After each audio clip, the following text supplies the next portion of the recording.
the 20th rehearsal or whatever. That's a. I think there's a tugboat coming in. So it happens when you live close to a port, Right. a port city.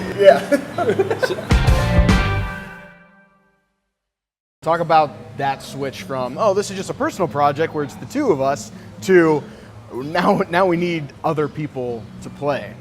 So how did you get everybody else here involved? Very hard. I mean, luckily we found everybody. It was hard.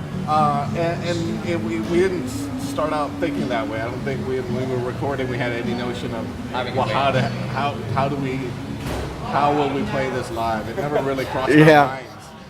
Yeah, that would affect everything. Yeah. We're doing it. Like I said, we're just like taking the next step.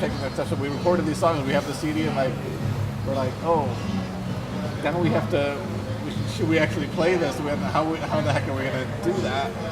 And we had to. And it's not easy. It's not easy to find musicians in this area that were interested in playing the kind of music that we play, which is it's different than most everything else that's here. Yeah, that that's other true. people play.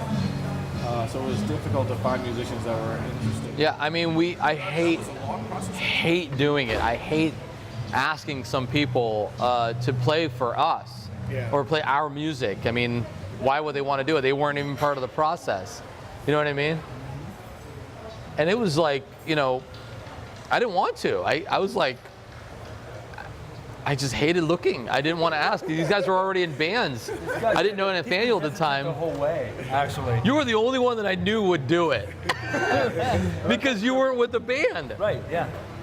That's why it mattered, because everybody that we liked was already with. I didn't know Ed would play guitar, but like Scott, for example, he's on here. He plays bass, and he already played with the band, and I was like, there's no way I'm asking him. He's the greatest bassist I've seen here, but I can't ask him, but he's already in a band. I don't want to do that. So I asked him anyways. Hey, Scott, do you want to bag your band? And no. I was like, no. I mean, I asked Ed because you had an inclination to want to play guitar, I think, at the time. For sure. And Nathaniel I asked because I saw you playing with Radio Lark, and you were playing keys, and I was like, I don't know, I'll just ask. Rejection doesn't bother me. It's the only way to get ahead. That's true. Right. And they could have said no, and I would have just probably moved on to other friends or family or people. We auditioned people from Pittsburgh, all over. We're trying to figure out who do we want to play in our band? Who wants to play 80s Britpop or post-punk modern pop? Nobody in this town. But luckily we found people that enjoy it, so we're very, very lucky. So when we wrote these songs, we said to ourselves we are doing this purely for ourselves, and that really, really helped because we had zero any other further future nonsensical.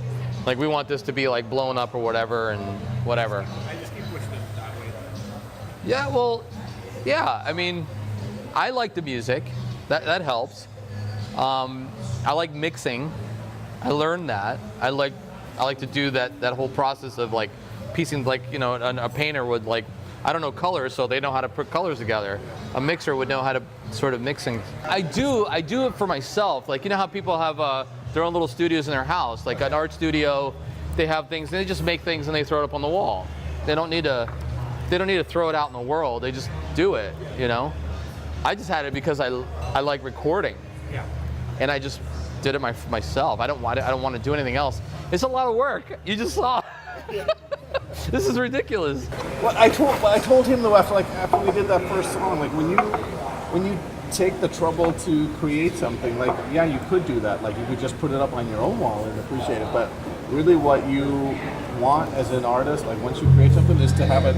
Other people have to put it out in the world somehow and get that feedback, whether it's good, whether it's positive or negative. I told him, it doesn't really matter to me whether other people like it or not, but I want to get that feedback from other people. Oh yeah.